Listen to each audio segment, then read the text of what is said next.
Baptism is for us the touchstone of Christian sacramental experience. It's what everything we do comes out of. Okay, it's full incorporation into the body of Christ.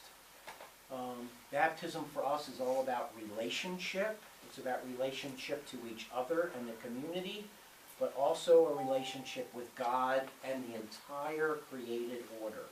It is really tying us not just to God, but everything in creation.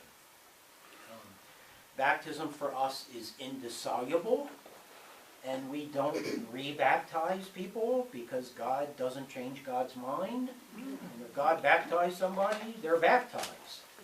And that comes up occasionally in the church.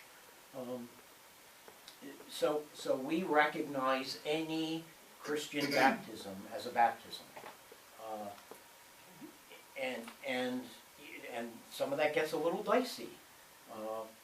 The LDS Church comes immediately to mind because in practice the LDS Church is polytheistic. Yes. And we'll talk a little bit about that later, because any man can become a god in the LDS tradition. Many of the conservative churches, evangelical churches, Yes. will require, if you're going to join that church, require a baptism. Right. Yep. But, so if somebody from an evangelical church or the LDS Church comes here and they want to be baptized, the first thing I will say to them is, you're already baptized. Right. We're not going to do that over, because we might do it slightly different than someone else. Doesn't make any difference to us, because this is about God and the person. It's not about us. Right. So if somebody comes to me and says, I hear what you're saying, but I don't feel like I'm baptized, then I'm not going to argue with them. And from a pastoral perspective, we will do that baptism if they don't feel like they really are. But we believe that all of those baptisms are valid. Okay? And we don't, and I'll tell you one example of that. So, Bobby? Yeah, well, I was going to say, kind of went along with that. People that might have been baptized when they were young, maybe just under like duress or Right. made to feel Right. guilty, Right. and now they want to come forth in a pure sense, now that they see and understand the whole big picture. Because I think that's what happened to me. I Yeah. was baptized, but I don't feel like Of course. I did it for the right reason. Right. Right. And I think that makes perfect sense. So we honor that, and we do baptize people. So, if you're thinking about baptism, we need to talk, because the Easter Vigil is the absolute perfect time to get baptized. So let's you and I talk about that, okay? Before we go in, but I want you to understand all this, okay? So there was a ministry paper written about baptism. Gosh, it's old now.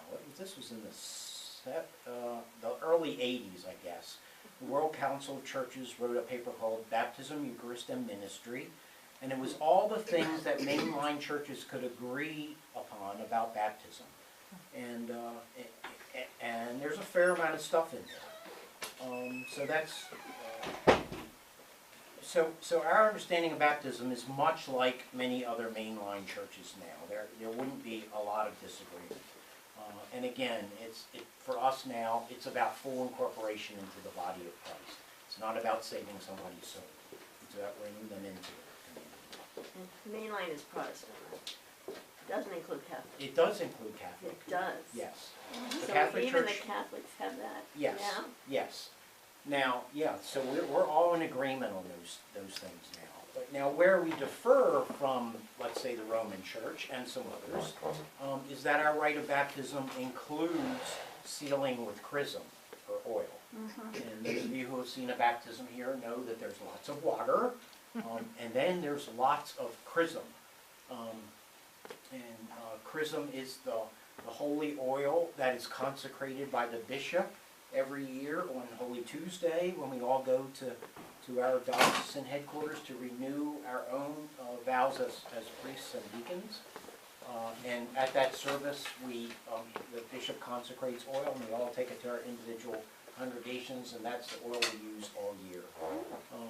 So we use oil in our baptismal rite because, again, the Dead Sea Scrolls, we discovered that the early church did both of those rites together, a rite of water and a rite of chrism.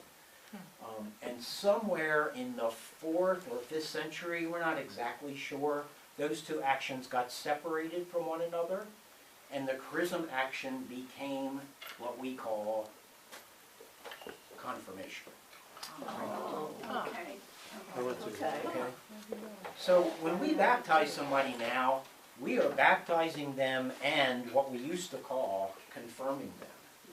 And it's left us in a little difficult theological position because we don't quite know what to do with confirmation.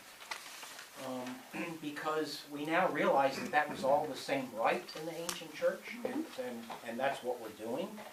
So for some of us, and this is really in a state of flux right now in the church, but for some of us, what we're doing with confirmation is basically approaching it like a bar mitzvah, like a Christian bar mitzvah, a coming of age ceremony, and that's kind of how we're doing this. Now, for those of you who are thinking about joining the church, we need to talk about the bishop situation, but we have these two rites, one rite of confirmation and one rite of reception. So confirmation, technically, would be for anyone who has not been confirmed in another tradition. So if you're coming to this tradition from the Orthodox Church or the Roman Catholic Church, you've already been confirmed, most likely. So we would receive you into the congregation, okay? If you're coming from any tradition, any other tradition, we would be confirming you in theory, but it's basically the same rite. Okay? Does that make sense? Okay. All right. So a little bit more about baptism there. So in the Roman Catholic Church, confirmation is seen as the completion of baptism. And that's the way we used to see it years ago too. We now see Eucharist as the completion of baptism. Okay? And that's why when we baptize folks, I have them receive communion first before anybody else does. That's what's completing the act. Okay? The important thing is that we don't see baptism as necessary for salvation anymore. It's about joining. It's about becoming a part of this whole body of Christ in the whole world. Not just this church, not just the Episcopal Church, but the entire body of Christ in the entire world. Okay? So this leaves us with that question of infant baptism, which we touched on. I can make a strong case in either direction. As I just said, adult baptism is now understood as the norm because we don't see that baptism is necessary for salvation. So we would prefer that people make this decision when they're older, and that babies have that rite of thanksgiving for the birth of a child, that they go through that rite. But old habits die very hard, and many people still want to have their babies baptized right away, and we get that, and we understand that, and that's theologically okay too. The reasons for baptizing a baby now is, number one, grace is free. This isn't about intellectual assent. It was never about intellectual assent. So what's wrong with baptizing a baby? God is acting here, not us. And number two, even more importantly to me, a child should not be excluded from the community in any way. So they should be a part of the body of Christ as soon as they can become a part of the body of Christ. So I have no problem baptizing babies. I also have no problem with people saying, I'm gonna have our kids make this decision when they get older. I think both of those are absolutely fine. Yep. I don't know if it's still true in the Catholic Church, but there was a time that I remember in my lifetime when if the baby was a baptized and died, it went to hell. Yeah, It was what? It went to Went to hell. hell. went to hell. If it wasn't. Well, it got baptized. moved to limbo. Or Is purgatory. that up a step? Yeah, so, Yeah. so, That's really sad. so in the Middle Ages, the church created, this understanding of purgatory and limbo. And purgatory was the place that you went to get cleansed of the sins that you had created, but you knew that at some point you would go to heaven. And limbo was the place that they would send babies that hadn't been baptized, with the thought process that it wasn't their fault, that they didn't do anything wrong. So they eventually changed that. They even took them away from going to hell to putting them in limbo. Now, Is that any better? please, I'm not trying to be pejorative No. here. I really am not. But it may be coming out of my mouth that way, but I don't mean it that way. I mean, this is the tradition I grew up in, and I get it. As far as I know, Tim, you may know better. I don't think that's changed. Limbo still exists, doesn't it, in the Roman Church? Do you know? Growing up, I never heard about just purgatory. You just heard It about was never purgatory? mentioned in any Yeah, they religious really stopped education I talking went about to. it a lot. But theologically, that is absolutely true. In the Roman Church now, without baptism, you're in trouble. And that is not the case in our tradition. That is a major difference between Roman Catholicism and the Episcopal tradition. Oh, what about godparents? Yeah. So we call them sponsors, and we continue to have that tradition. And we do that for adults and for children. So when you're baptized, we ask that you have somebody sponsor you in this. And then if it's a baby, then the expectation is that that person will help raise you in the faith.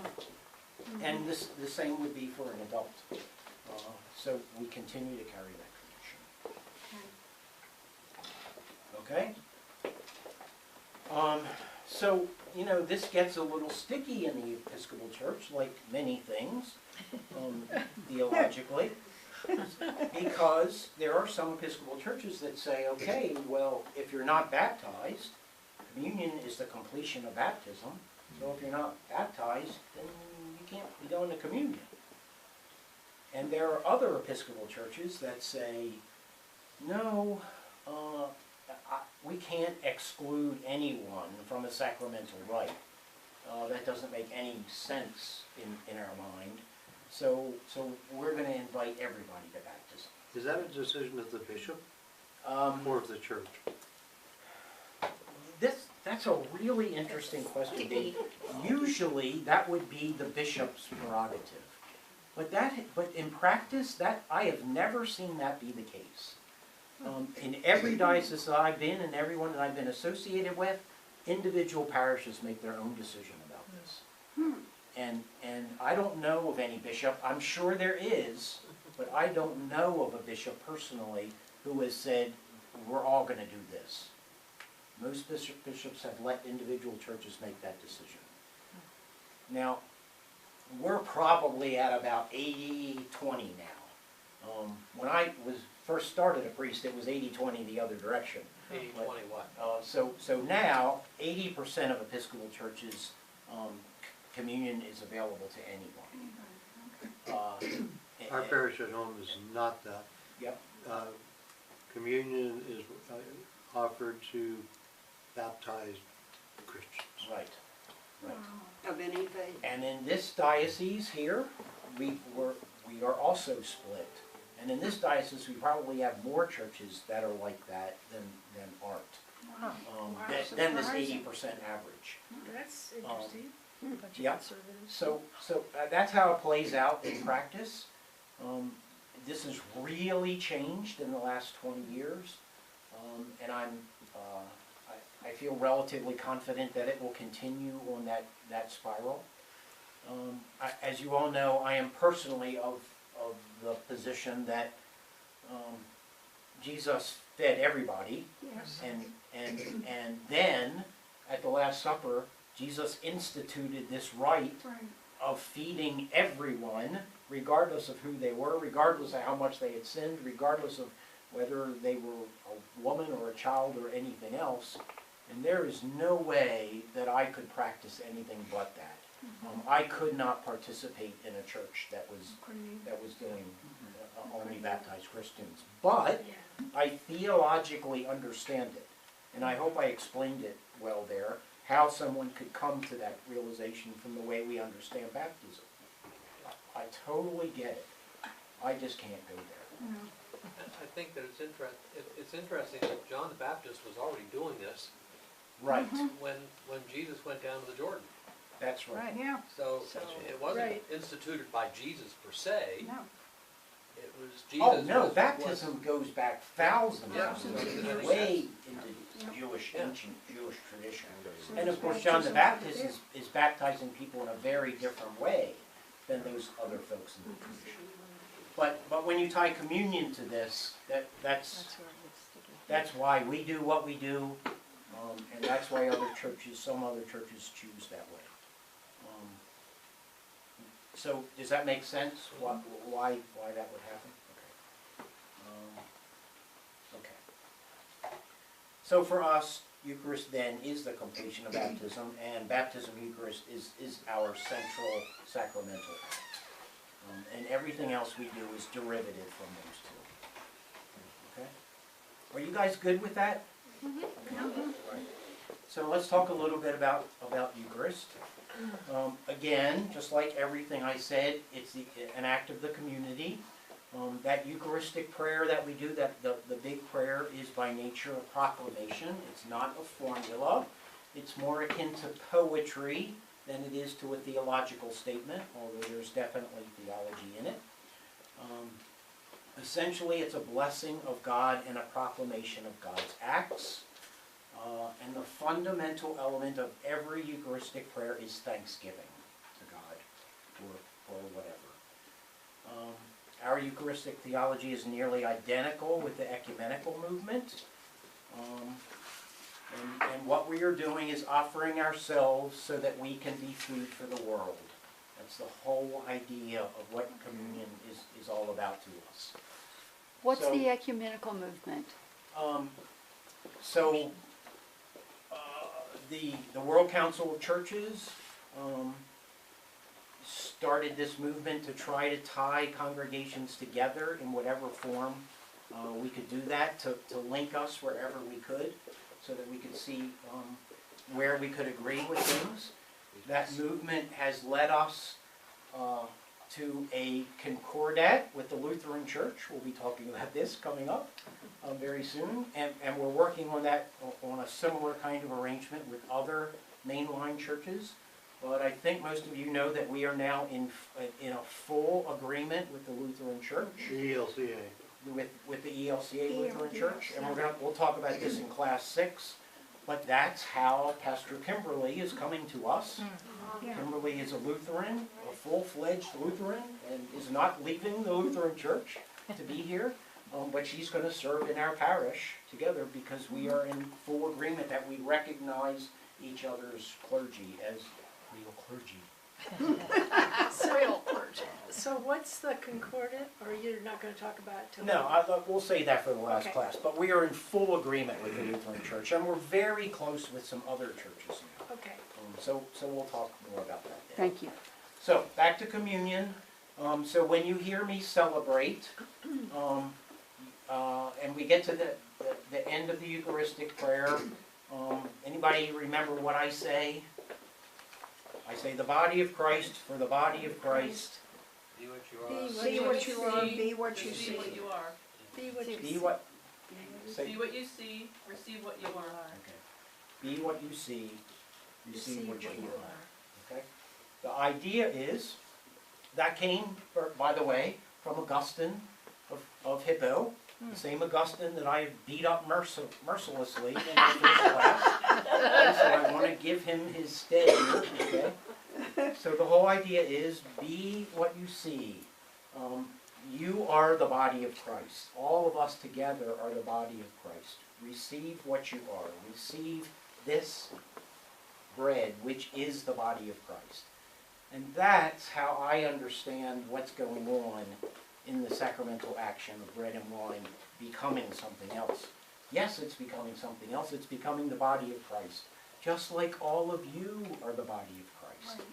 So, so theologically, I think that captures what we're trying to do in communion better than anything for me. But that's what this is all about. Is that good?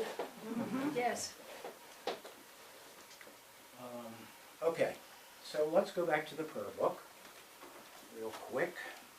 Did we do the rubric about communion in an earlier class? No? I can't remember if we did or not. Okay, We did a rubric. yeah, Can't I think remember if we it was did that this. one. I don't think it was that one. Okay. Would that have been the only one? The one about priests? Okay. Yeah, consuming first? Yeah, we did do that, didn't we? Yes. Yeah. Yes. Okay, so we talked about why at Grace St. Paul's, the clergy received last, even Oh, though yes. the rubric in the Right. prayer book Right. says Right. first. Right. Why would the clergy have been receiving first? Because remember in the Middle Ages, People are afraid of communion. exactly, They- people were right. afraid to go to communion, the whole ocular communion thing. So often the priest was the only person receiving. That's the history of where that rubric came from. Some of us in the church are trying to change that, and that's why. So, okay. So communion for us is that springboard to go out into the world to do it. That you're going to be food for the world. It's our springboard to social justice and to change and to changing the world. And that's what our mission statement says. Okay. All right. How we doing? We're good. Okay. So we talked a little bit about confirmation, and it was a piece of the baptismal liturgy that got separated. So once it was separated, it needed to be explained, so it kind of developed its own theology.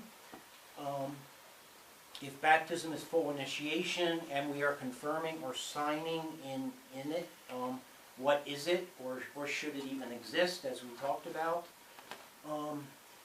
So this is a real struggle in the church now, and every church is struggling what to do with this, and all these people are writing papers now on confirmation and what to do about it, since we've now put it all into the baptismal rite. So that's why we've approached it here as kind of a pastoral rite, as kind of a bar mitzvah kind of thing. The bishop is not in that place either, and that's why I said, so if we confirm or receive you, it'll be based on whether you were confirmed in another denomination or not, okay? It's not a bad idea for someone who was baptized as a baby. It's a response to infant baptism, and that's going to exist in the church for a long time still, so I think that rite will remain important to us. And now here's a place where we're very close to the Lutheran understanding, and that's the official Lutheran position that people that were baptized as babies should be confirmed, and we'd be really close to that, okay? But not close at all to the Roman understanding there. All right. Okay, let's do ordination and marriage together, because they are very similar kinds of sacraments. They really are. They're obviously, like all sacraments, derivative from baptism, and both are distinctions of the role of the person within the body of Christ. A different way to signify how somebody is going to live out their life within the body of Christ. Remember that there was no form of ordination in the Christian Testament, but what it does offer is a clear evidence for particularized offices in the church. We talked about some of those before, the 7 things, deacons, presbyters, remember all those folks that we talked about. Very particularized rites within the church. And that's how we came up with this whole idea.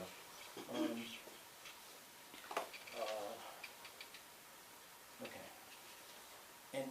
And then marriage is a sacrament of faith.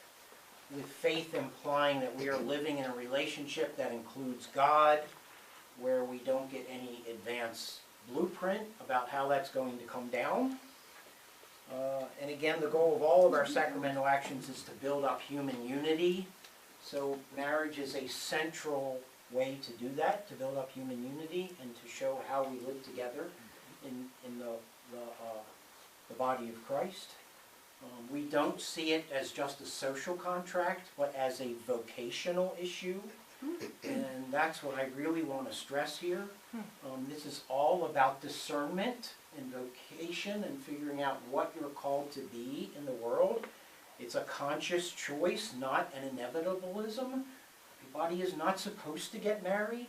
I believe that there are people that are called to live celibate lives, and I also believe that there are people that are called to live very differently in a marriage, and we're really good in the church about doing that discernment for people that think they're being called by God to be clergy.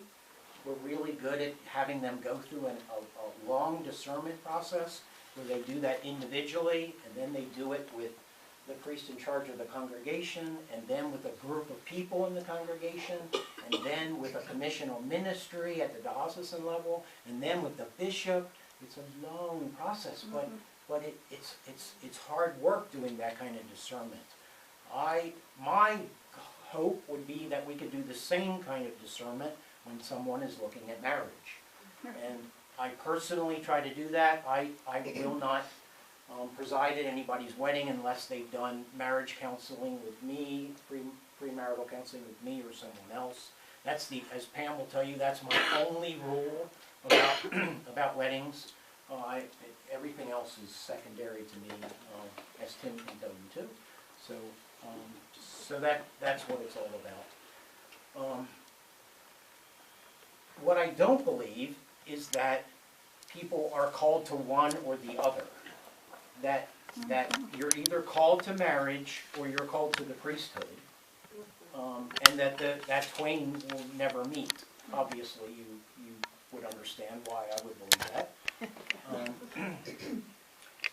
But I absolutely believe that people are called to live celibate lives and to use that as a tool to serve the world. I think it happens all the time, and I think that's a wonderful calling. I just don't think that those two always intersect. No. You know, I think they go in every different direction. So I don't want to downplay the single life either, because it's a discernment, and it's important. Okay? Good? Obviously, there's been a significant evolution in attitude toward marriage and the priesthood, but speaking of marriage, obviously, in much of the Hebrew Bible, polygamy is just fine and happening great. I love when people make believe that that's not in there. There's plenty of polygamy, and if you read 1 Samuel, polygamy is just fine, thank you. It's just lovely. King Solomon. Yep. We still have some of that kind of thought process in our liturgies. There is still a presentation in our liturgy that says, who gives this woman to marry this man? Yeah. I won't do that. Hey! Hey! We're not talking about property anymore, and let's hope we're on the same level. But that's where that stuff comes from, and that's the liturgical stuff that we still have to pull out.